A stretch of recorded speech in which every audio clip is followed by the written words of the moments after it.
Hello everyone, welcome in my class Concepts of Botany, and in plant physiology we will previously discuss about transport of water, and today we will learning about loss of water in plants. ठीक है, तो हम आज जानेंगे कि plants में कैसे water का लॉस होता है, ठीक है, कैसे उसमें हानि होती है। तो देखते हैं फिर आज का क्लास। तो प्लांट में जो वाटर है वो दो तरीके से लॉस होता है, ठीक है। प्लांट जो होता है हमारा उसमें सिंपली अगर मान लो ये प्लांट है, ठीक है, तो ये जो है वाटर ज़मीन से एब्जॉर्ब तो कर लिया है, ठीक है ना, लेकिन जो एब्जॉर्ब वाटर होता है उसका 90 से 95% जो वाटर है वो क्या होता है, अनयूजेबल होता है, अनयूजेबल होता है, ठीक है, यानी कोई यूज़ नहीं होता उसका, और केवल 2 से 4% वाटर ही क्या होता है, यूज़ हो पाता है प्लांट के विभिन्न कार्य के लिए, ठीक है।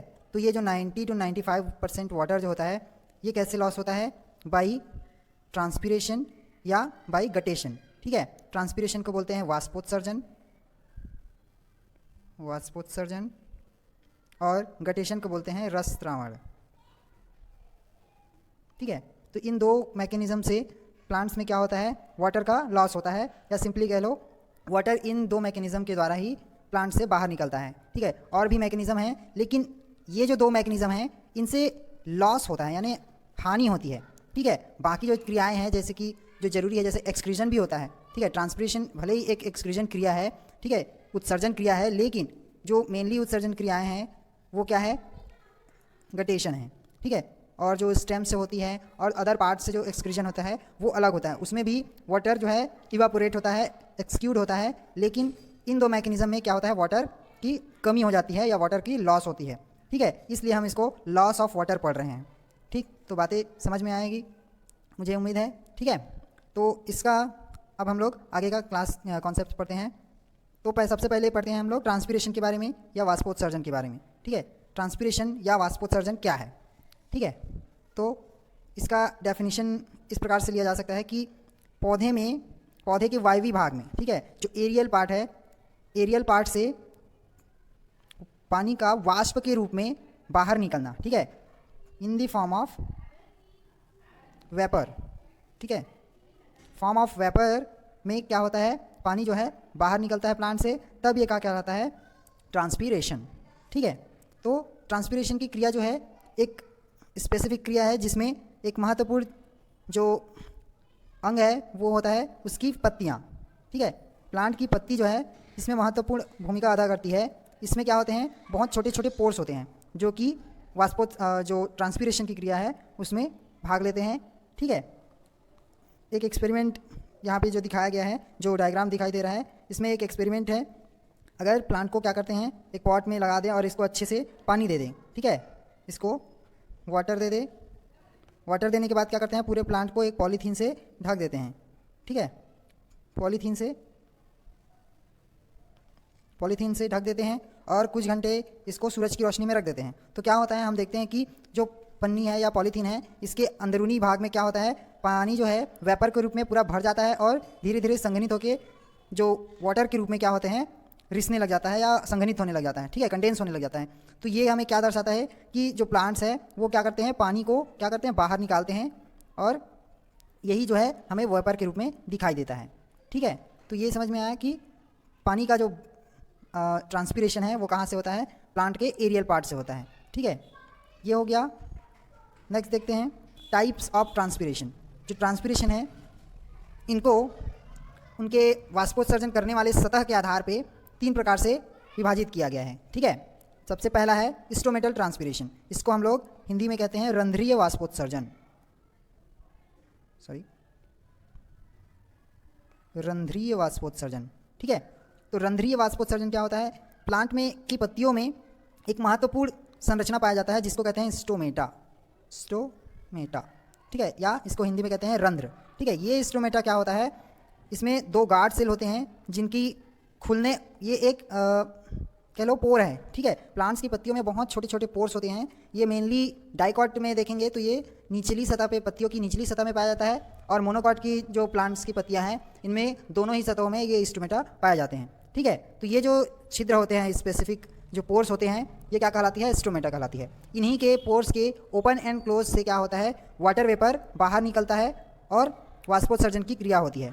ठीक है, तो स्टोमेटा की संरचना, उसकी क्रियाविधि, इसके बारे में हम लोग डिटेल में अगली क्लास में पढ़ेंगे। ठीक है, तो इसमें ये जान लेना बस आवश्यक है कि जो स्टोमेटल ट्रांसपीरेशन है, इससे जो है पौधे में सबसे ज़्यादा क्या होता है, वाष्पोत्सर्जन की क्रिया होती है। लगभग 90% जो ट्रांसपीरेशन है वो क्या होता है, स्टोमेटल ट्रांसपीरेशन होता है। ठीक है, नेक्स्ट देखते हैं क्यूटिकुलर ट्रांसपीरेशन। पत्तियों की और तनों की जो मतलब प्लांट्स के एरियल पार्ट होता है, इसमें क्या होता है, एपिडर्मिस लेयर के जस्ट ऊपर क्या होता है, एक और संरचना पाई जाती है जिसको कहते हैं क्यूटिकल। ठीक है, क्यूटिकल क्या होता है, वैक्स लाइक सब्सटेंस होता है जो कि एपिडर्मिस के ऊपर पाया जाता है। ये जितना मोटा होता जाता है उतना ही ये वाष्पोत्सर्जन पे इफेक्ट करता है। ठीक है, अगर वैक्स लाइक सब्सटेंस क्या होगा, यानी क्यूटिकल जो है जितना मोटा होगा वाष्पोत्सर्जन उतना ही कम होता है। ठीक है, नॉर्मली जो प्लांट्स हैं जो धूप में रखे होते हैं उनमें क्या होते हैं, इनसे जो वाष्पोत्सर्जन होता है वो लगभग 1 से 2% तक होता है। ठीक है, लेकिन जो ग्रीन प्लांट मतलब जो छाँव में प्लांट्स होते हैं या फिर जो हर्बेशियस प्लांट होते हैं, उनमें जो है ये जो वाष्पोत्सर्जन है 10 से 20% तक वाष्पोत्सर्जन किससे होता है, क्यूटिकुलर ट्रांसपीरेशन होता है, क्यूटिकल से होता है। ठीक है, और नेक्स्ट देखते हैं तीसरा प्रकार का जो ट्रांसपीरेशन है वो है लेंटिकुलर ट्रांसपीरेशन। लेंटिकुलर ट्रांसपीरेशन, इसको हिंदी में हम लोग कहते हैं वातरंध्रीय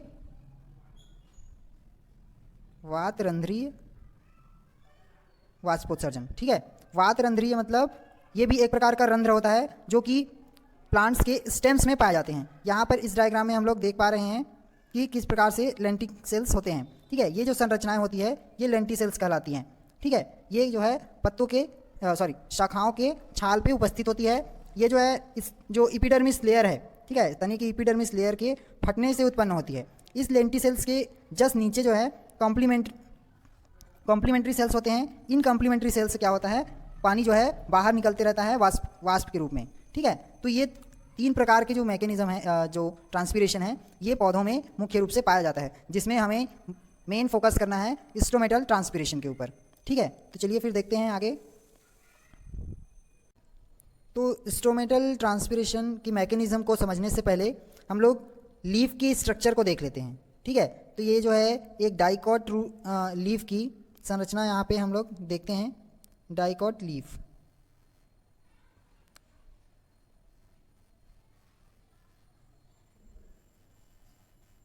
तो ये एक डाइकॉट लीफ है जिसमें सबसे ऊपर क्या होता है, अपर एपिडर्मिस होता है।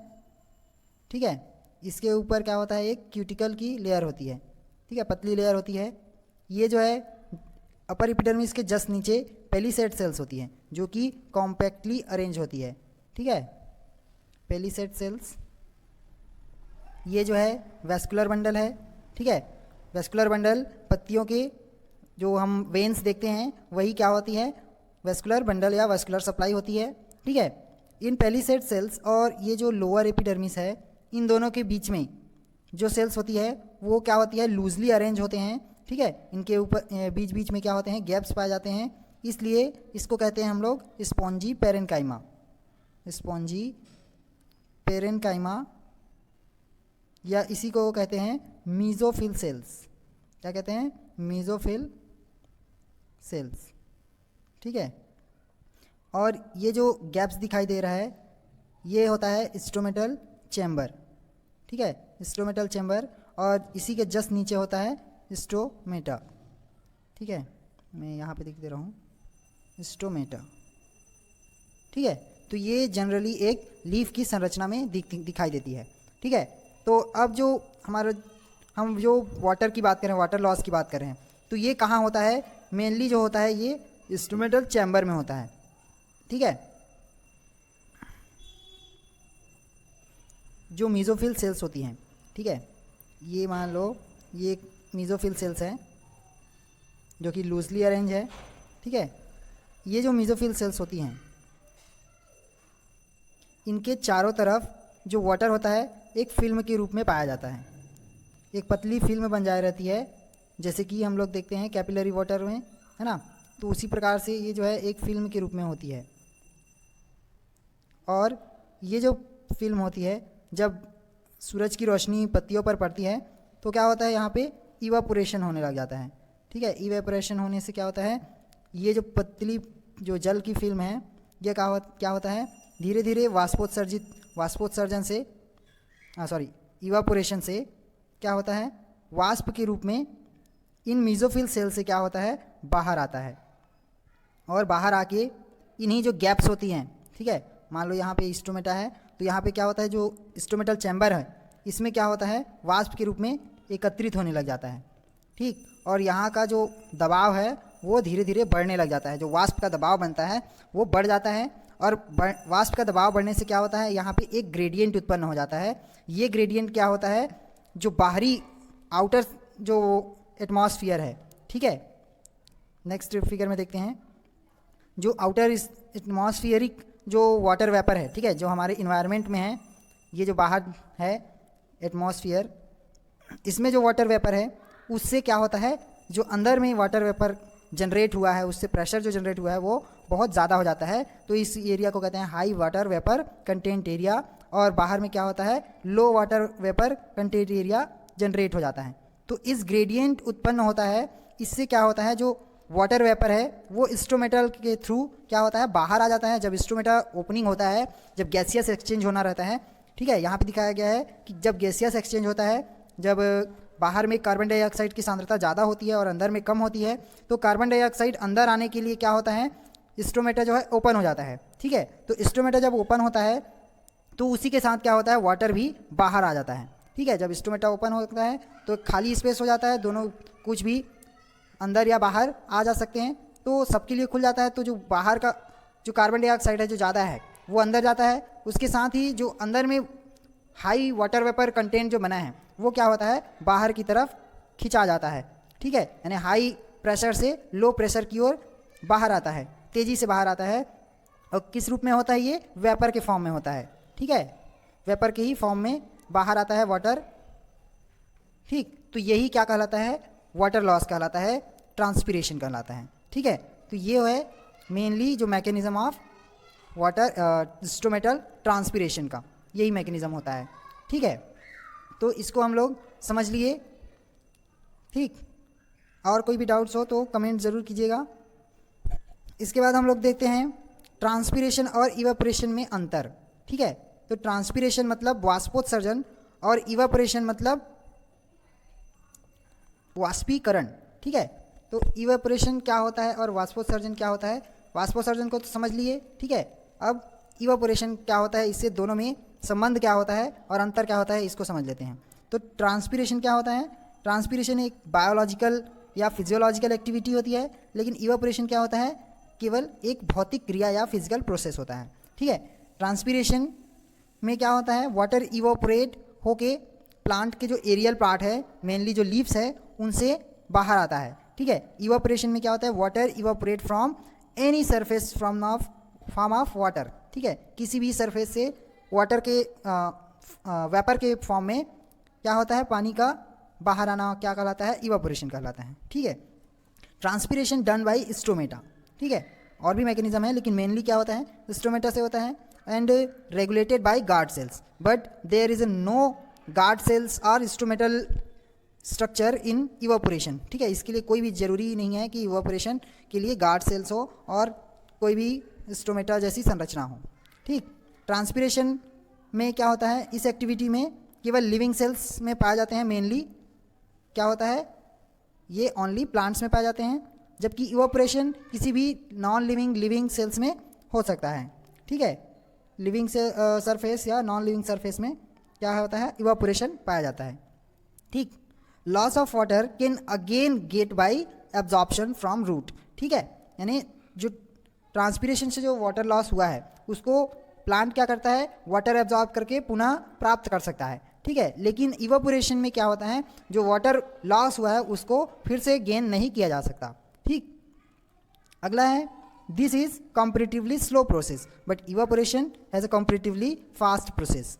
ठीक, transpiration prevent cell surface by drought. ठीक है, ये जो ट्रांसपिरेशन की क्रिया है सेल्स को सूखने से बचाता है। लेकिन इवापोरेशन क्या करता है, इवापोरेशन से सेल्स क्या होते हैं, सूख जाते हैं, या कह लो कि जिस भी सरफेस में इवापोरेशन हो रहा है वो क्या होता है, ड्रॉट कंडीशन में आ जाता है। लेकिन ट्रांसपीरेशन में क्या होते हैं, वो नरिशमेंट मिलता है उसको। ठीक है, तो ये मेन अंतर होते हैं ट्रांसपीरेशन और इवापोरेशन में। अगला देखते हैं फैक्टर्स अफेक्टिंग ट्रांसपीरेशन। ठीक है, यानी कौन कौन से फैक्टर्स हैं जो वाष्पोत्सर्जन को क्या करते हैं, प्रभावित करते हैं, इसको हम लोग देखते हैं। तो सबसे पहले हम लोग देखते हैं एक्सटर्नल फैक्टर, कौन कौन से बाह्य कारक हैं जो कि प्लांट में ट्रांसपीरेशन को प्रभावित करते हैं। सबसे पहला है एटमॉस्फियरिक ह्यूमिडिटी, या इसको कहते हैं वायुमंडलीय आर्द्रता। ठीक है, या सिंपली कह लो आर्द्रता की बात हो रही है, आर्द्रता। ठीक है, तो वायुमंडलीय आर्द्रता कैसे इसको प्रभावित करता है, वातावरण की अपेक्षा अगर आर्द्रता अधिक हो तो क्या होता है, वाष्पोत्सर्जन की दर क्या हो जाती है, कम हो जाती है, क्योंकि वातावरण में नमी सेचुरेटेड रहता है, जिसके कारण पत्तियों के जो इंटरसेलुलर स्पेस से बाहरी वातावरण में जो जलवाष्प है वो विसरित नहीं हो पाता, यानी बाहर रंध्र के माध्यम से निकल नहीं पाता, जिससे क्या होता है, वाष्पोत्सर्जन में कमी आ जाती है। लेकिन अगर वातावरण शुष्क हो, ठीक है, बाहर ज़्यादा ड्रॉट कंडीशन हो, आर्द्रता कम हो, ह्यूमिडिटी कम हो, तो क्या होता है, वाष्पोत्सर्जन ज़्यादा होता है। ठीक है, नेक्स्ट है टेम्परेचर।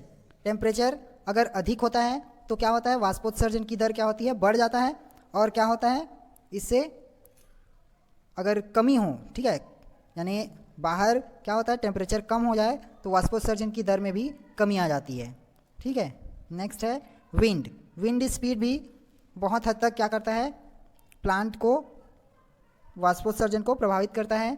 जब वायु जो है स्टेट हो, यानी स्थिर अवस्था में हो, तो क्या होता है, वाष्पोत्सर्जन नॉर्मल होता है। लेकिन जब वायु जो है धीमी गति से बह रहा हो तो वाष्पोत्सर्जन क्या होता है, इसकी दर में वृद्धि हो जाती है, क्योंकि वायु के प्रवाह के साथ साथ पत्ती की सतह में जो उपस्थित जलवाष्प है वो क्या हो जाता है, हट जाता है। ठीक है, और जब बहुत ज़्यादा तेज़ी से बहता है वायु या विंड, तब क्या होता है, रंध्र क्या होते हैं, स्टोमेटा जो है बंद हो सकते हैं, जिसके कारण क्या होता है, वाष्पोत्सर्जन की दर में कमी आ जाती है। ठीक, तो ये थर्ड कारण है। अगला है एटमॉस्फियरिक प्रेशर या वातावरणीय दबाव। ठीक है, तो वातावरणीय दबाव किस प्रकार से प्रभावित करता है, वातावरण में क्या होता है, यदि वायु का घनत्व कम हो जाता है, ठीक है, तो वायु के घनत्व या डेंसिटी कम होने से जलवाष्प जो वाटर वेपर है इसका डिफ्यूजन जो है तेज़ी से होता है, और इसलिए वायुमंडलीय दबाव के कारण इसमें जब वृद्धि हो जाता है तो वाष्पोत्सर्जन क्या होता है, कम हो जाता है। ठीक है, और दबाव अगर कम होगा, बाह्य दबाव जो कम होगा, तो वायुमंडल वाष्पोत्सर्जन या ट्रांसपीरेशन की क्रिया बढ़ जाती है। ठीक है, नेक्स्ट है लाइट या प्रकाश। प्रकाश जो है सीधे रूप से या डायरेक्टली प्लांट में ट्रांसपीरेशन को प्रभावित करता है। सूरज की रोशनी जितनी ज़्यादा तेज़ होगी, ट्रांसपीरेशन क्या होता है, उतना ही तेज़ होगा, क्योंकि जितना ज़्यादा लाइट पड़ेगा लीव्स में, उतना ही तेज़ी से लीव्स के मेसोफिल सेल्स हैं उनसे वाटर का इवापोरेशन होगा या बाहर निकलेगा वेपर फॉर्म में, जल्दी जल्दी वाटर फॉर्म बनेगा, तो क्या होता है, जल्दी जल्दी क्या होता है, वाटर जो है बाहर स्टोमेटा से बाहर आ जाता है। तो लाइट जो है डायरेक्टली ट्रांसपीरेशन को प्रभावित करता है। नेक्स्ट है कार्बन डाइऑक्साइड की सांद्रता। ठीक है, कार्बन डाइऑक्साइड की सांद्रता में वृद्धि होने से क्या होते हैं, स्टोमेटा डायरेक्ट प्रभावित होता है, स्टोमेटा बंद हो जाता है, और अगर ज़्यादा देर तक बंद रहे तो क्या होता है, ये जो है डायरेक्टली इफेक्ट करता है। स्टोमेटा बंद होगा तो क्या होगा, वाटर जो है बाहर नहीं निकलेगा वेपर के फॉर्म में, यानी ट्रांसपीरेशन रुक जाएगा। ठीक है, सॉइल वाटर। अगला है सॉइल वाटर। जब सॉइल में वाटर की कमी होती है तब पौधे जो है उसका अवशोषण नहीं कर पाते। ठीक है, ऐसी स्थिति में क्या होते हैं, जो स्टोमेटा के गार्ड सेल्स होते हैं वो क्या होते हैं, टर्जर प्रेशर उसमें कम हो जाता है, जिससे वो क्या होता है, फैल नहीं पाते और वो स्टोमेटा जो है खुल नहीं पाता। ठीक है, तो ये जो है डायरेक्टली प्रभावित करता है ट्रांसपीरेशन को। अगर स्टोमेटा ओपन ही नहीं होगा तो ट्रांसपीरेशन नहीं होगा। ठीक, तो ये हो गया एक्सटर्नल फैक्टर्स। अब देखते हैं कुछ इंटरनल फैक्टर्स जो होते हैं प्लांट के अंदर, जो एनाटॉमिकली या फिजियोलॉजिकली बायोलॉजिकली जो अफेक्ट करते हैं उसके बारे में। तो पहला है क्यूटिकल लेयर। ठीक है, क्यूटिकल लेयर जितना मोटा होगा, प्लांट्स में क्या होता है, वाष्पोत्सर्जन या क्यूटिकुलर जो वाष्पोत्सर्जन होता है वो कम होगा।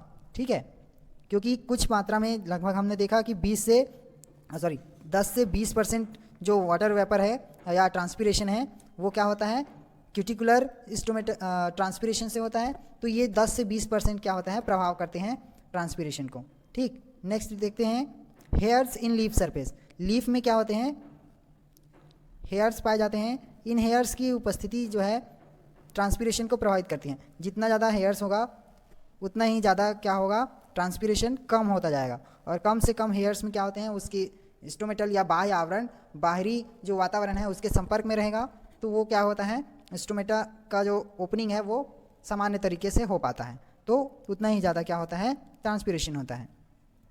Shape and size of leaf, ठीक है, पत्तियों के छोटे होने या मुड़े होने, यह जो शेप है और उनकी साइज है, ठीक है, लीव्स की, ये भी वाष्पोत्सर्जन को प्रभावित करती है। अगला इंटरनल फैक्टर है numbers of in spongy parenchyma.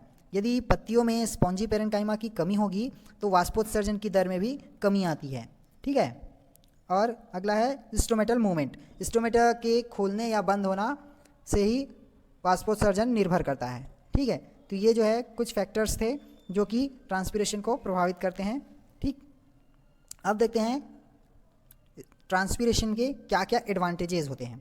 तो एडवांटेजेस में सबसे पहला है enough vaporisation of water by plants, water from plants, यानी ट्रांसपिरेशन के द्वारा अधिक से अधिक जो जल है वो प्लांट के शरीर से क्या होता है, बाहर निकल पाता है, ये इसका एक फ़ायदा है, ठीक है। दूसरा है help in transport of solute.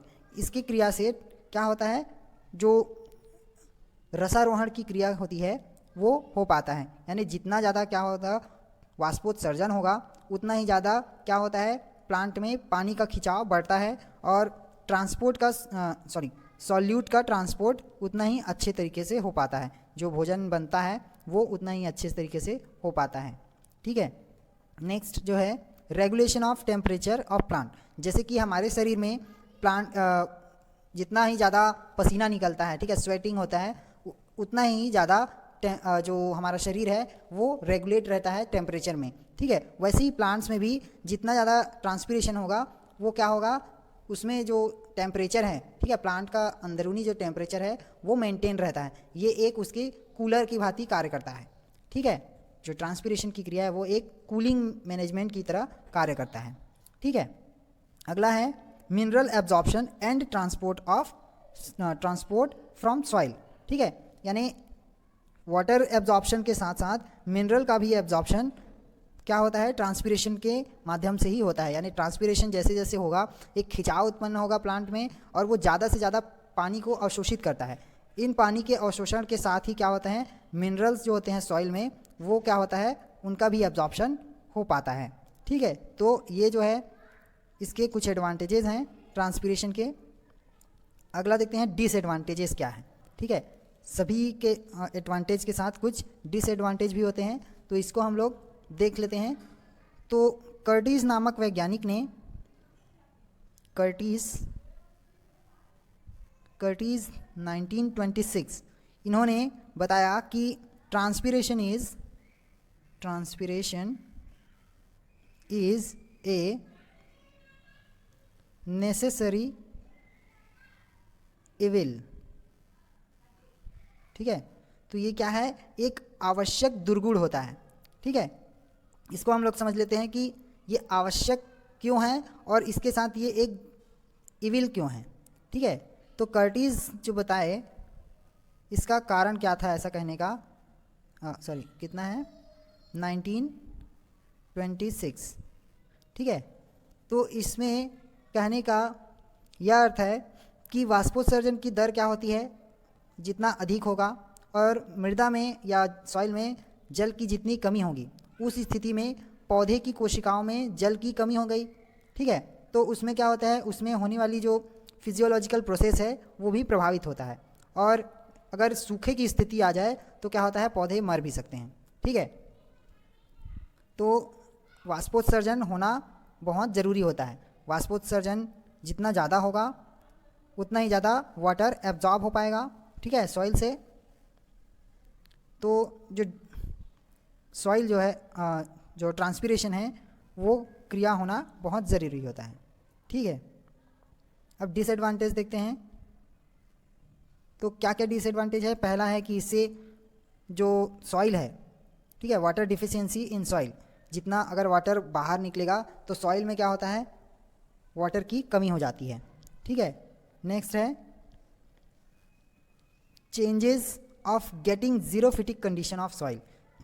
ठीक है, ज़्यादा इवापोरेशन होने से, पानी के ट्रांसपिरेशन होने से क्या होता है, सूखे की स्थिति आ सकती है। ये इसका डिसएडवांटेज होता है। जैसे कि मरुस्थलीय इलाकों में क्या होते हैं, प्लांट्स जो है बहुत कटीले होते हैं। क्यों होते हैं? क्योंकि इसमें ट्रांसपिरेशन की क्रिया कम से कम हो पाए। ठीक है, अगर वो जो है बड़ी बड़ी चौड़ी चौड़ी पत्तियां हो और उसमें रंध्रीय वाष्पोत्सर्जन ज़्यादा से ज़्यादा हो, तो उसमें क्या होता है, उसमें जितना ज़्यादा पानी होगा, एक तो मरुस्थलीय स्थल में क्या होता है, पानी की बहुत कमी होती है। अगर उसमें वाष्पोत्सर्जन ज़्यादा होगा प्लांट्स में वहाँ पे, तो क्या होता है, पानी की कमी आ जाती है। तो ये जो है नॉर्मल कंडीशन में भी हो सकता है। ठीक है, अगला है cell of plant become concentrated and many में रिस्पॉन्सिबल फॉर डेथ। ठीक है, यानी ट्रांसपिरेशन से क्या होता है, पानी बाहर निकल जाता है, तो क्या होता है, जो सेल सेप होता है, ठीक है, अंदर का जो साइटोप्लाज्म होता है वो कॉन्सेंट्रेट हो जाता है। ठीक है, उसका कॉन्सेंट्रेशन, सांद्रता जो है बढ़ जाता है। ये सांद्रता बढ़ने के कारण प्लांट का डेथ भी हो सकता है, ये कहने का मतलब है। तो ये कुछ डिसएडवांटेजेस हैं जो कि जानना बहुत ज़रूरी है। अगला जो वाटर लॉस का मैकेनिज्म है वो है गटेशन। ठीक है, गटेशन को क्या कहते हैं, बिंदु स्त्रावण भी बोलते हैं। ठीक है, बिंदु स्त्रावण, ठीक, बिंदु स्त्रावण या गटेशन। ठीक है, ये जो है एक डायग्राम पिक्चर दिखाया गया है टोमेटो लीफ का। इसमें गटेशन को दिखाया गया है, कैसे गटेशन होता है। नॉर्मली सर्दियों के दिनों में हम लोग देखते हैं कि जब सुबह सुबह आप देखेंगे घास के ऊपर या टोमेटो या पोटैटो लीफ में, तो इनमें क्या होता है, पत्तियों के ऊपर क्या इस प्रकार से किनारे किनारे क्या होता है, वाटर जो है बूंद के फॉर्म में जमी हुई होती है। ठीक है, ये जो क्रिया है ये कहलाती है गटेशन के कारण ही होता है। ठीक है, तो गटेशन क्या होता है, सिंपली हम लोग इससे कह सकते हैं कि पत्तियों के किनारों पर उपस्थित जो ओपनिंग होती है उनमें वाटर का बूंदों के रूप में स्रावित होना बिंदु स्त्रावण कहलाता है। ठीक है, या गटेशन कहलाता है। ठीक है, यानी इसको मेनली हम लोग परिभाषित कर सकते हैं कि गटेशन क्या होता है। Guttation is the mechanism of water excretion in the form of water molecules. ठीक है, ये जो है एक दो डायग्राम है, एक स्कीमेटिक डायग्राम है और एक इलेक्ट्रॉन माइक्रोस्कोप में लिया गया डायग्राम है, जो कि क्या दिखा रहा है, जो पत्तियों के टिप में क्या होता है, जो छिद्र होता है उसको दिखा रहा है। इस जो संरचना है इसको बोलते हैं हाइडेथोड। क्या बोलते हैं, हाइडेथोड। ठीक है, इस संरचना को बोलते हैं हाइडेथोड, जो कि प्लांट लीफ के टिप वाले पोर्शन में पाया जाता है। ठीक है, ये जो देखिए हम लोग पोटैटो लीफ में कहाँ पर पाया जाता है, ये जो टिप वाले पोर्शन है यहाँ पे। ठीक है, यहाँ पे, यहाँ पे, यहाँ पे सब इसी प्रकार की संरचनाएं दिखाई देती है। जब हम लोग इलेक्ट्रॉन माइक्रोस्कोप में इसका ऑब्जर्वेशन करें तो हमें ये सब दिखाई देता है। इसमें क्या होता है, एक हाइडेथोड की संरचना को देखें तो इसमें कुछ मुख्य चीज़ें दिखाई देती हैं। सबसे टिप में जो होता है वो होता है गार्ड सेल्स। ठीक है, ये गार्ड सेल क्या होता है, हमेशा ओपन रहता है, इसमें कोई भी तरह की ओपनिंग क्लोजिंग मैकेनिज्म नहीं पाई जाती। इसलिए क्या होता है, जो वाष्प जो होता है, वाटर जो होता है वो अपने आप बाहर निकलते रहता है और इसका एक्सक्रीजन जो है नहीं रुकता। ठीक है, इसके ठीक नीचे क्या होता है, इस गार्ड सेल के नीचे स्टोमेटल कैविटी होती है, जहाँ पे वाटर जो है मॉलिक्यूल्स के रूप में या बूंद के रूप में आते रहता है। ठीक है, इसके नीचे जो सेल्स होती है, जो मीजोफिल लाइक सेल्स होती है, ये कहलाती है इपिथेम सेल्स। ठीक है, ये इपिथेम सेल्स क्या होती हैं, इनमें जो है किसी भी प्रकार का क्लोरोफिल नहीं पाया जाता। ठीक है, और ये बहुत लूजली अरेंज होती है। ये जो है इंटरसेलुलर स्पेस में कुछ इनके बीच क्या होता है, इंटरसेलुलर स्पेस पाया जाता है, और इसके ठीक नीचे क्या होते हैं, ट्रैकिड्स और वेसल्स होते हैं। ठीक है, यानी जो वेस्कुलर सप्लाई है वो होता है, और पत्तियां हैं तो पत्तियों के एपिडर्मिस के नीचे क्या होते हैं, पेलिसेड सेल्स होते हैं। ठीक है, तो इस प्रकार की संरचना जो है हाइडेथोड में पाई जाती है। ठीक, ये हो गई संरचना और गटेशन के बारे में। अब देखते हैं हम लोग एंटी ट्रांसपेरेंट्स के बारे में। तो एंटी ट्रांसपेरेंट्स क्या होते हैं, anti transpirants are the compound which is apply to the leaves of plant to reduce transpiration. ठीक है, यानी ये एक ऐसे पदार्थ होते हैं या ऐसे केमिकल सब्सटेंस होते हैं जिनको प्लांट्स के लीफ में अप्लाई करने से क्या होता है, ट्रांसपिरेशन या वाष्पोत्सर्जन क्या होता है, धीमा हो जाता है या मंद हो जाता है। ठीक है, और this chemicals are not affected to other activity like photosynthesis. ठीक है, ये और अन्य क्रियाओं को प्रभावित नहीं करते, ये सिर्फ क्या करते हैं, ट्रांसपिरेशन की क्रिया को रोकने का या कम करने का काम करते हैं। ठीक है, इसको हम लोग हिंदी में कहें तो एंटी, चूंकि एंटी मतलब प्रति, ठीक है, प्रति वाष्पोत्सर्जक। ठीक है,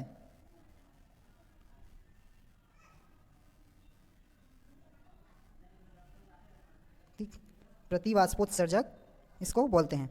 ठीक है, आगे देखते हैं। This substance effect to plant from to type. ठीक है, यानी ये दो प्रकार से प्लांट को प्रभावित करते हैं। पहला है मैक टू फिल्म और लीफ सरफेस। ठीक है, यानी पहले तो क्या करता है, ये प्लांट के जो लीफ है उस पर क्या करता है, एक फिल्म के रूप में बना देगा। तो क्या होता है, एक पतली परत बन जाएगी जिससे उसकी स्टोमेटा क्या होती है, जो क्यूटिकल लेयर है वो मोटा हो जाएगा और स्टोमेटा होगा तो वो क्या हो जाएगा, बंद हो जाएगा। तो इस प्रकार से ये प्रभावित कर सकती है। या क्या होता है, पार्शली क्लोज टू स्टोमेटा। ठीक है, या स्टोमेटा को बंद कर सकती है। तो ये दो प्रकार से प्लांट की में ट्रांसपिरेशन रोकने का काम करती है। ठीक है, आगे देखते हैं। इसके एग्जाम्पल्स कुछ दिए हुए हैं, जैसे कि फिनाइल मर्क्यूरिक एसीटेट। ठीक है, ये फिनाइल मर्क्यूरिक एसीटेट जो होता है, ये इस प्रकार के वाष्पोत्सर्जक होते हैं जो कि केवल स्टोमेटा के जो ओपनिंग और क्लोजिंग है इसको प्रभावित करते हैं। ठीक है, यानी ये जो है पार्शली क्लोज कर देते हैं स्टोमेटा की ओपनिंग क्लोजिंग को। ठीक है, अगला है एब्सिसिक एसिड।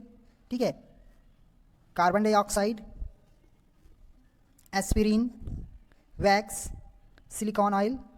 ठीक है, तो ये कुछ एंटी ट्रांसपेरेंट्स हैं, उनके नाम हैं, जो कि प्लांट्स को देने से क्या होते हैं, उनमें प्रतिवाष्पोत्सर्जक की तरह कार्य करते हैं। ठीक है, और ये जो है इनकी मैकेनिज्म में देखें तो कार्बन डाइऑक्साइड के बारे में थोड़ा देख लेते हैं। कार्बन डाइऑक्साइड कैसे प्रभावित करता है स्टोमेटा को। ठीक है, तो कार्बन डाइऑक्साइड जो है सेकेंडरी सब्सटेंस है, सेकेंडरी सब्सटेंस है जो कि नेचुरली होता है।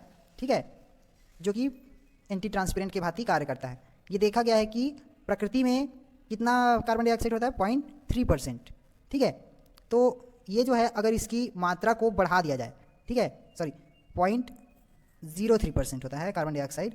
ठीक, 0.03, तो अगर इसको बढ़ा दिया जाए 0.05% कर दिया जाए, ठीक है, तो क्या होता है, तो पत्तियों के जो स्टोमेटा है वो क्या होता है, क्लोज होने लग जाता है, बंद हो जाता है। ठीक है, स्टोमेटा क्लोज होने लग जाता है।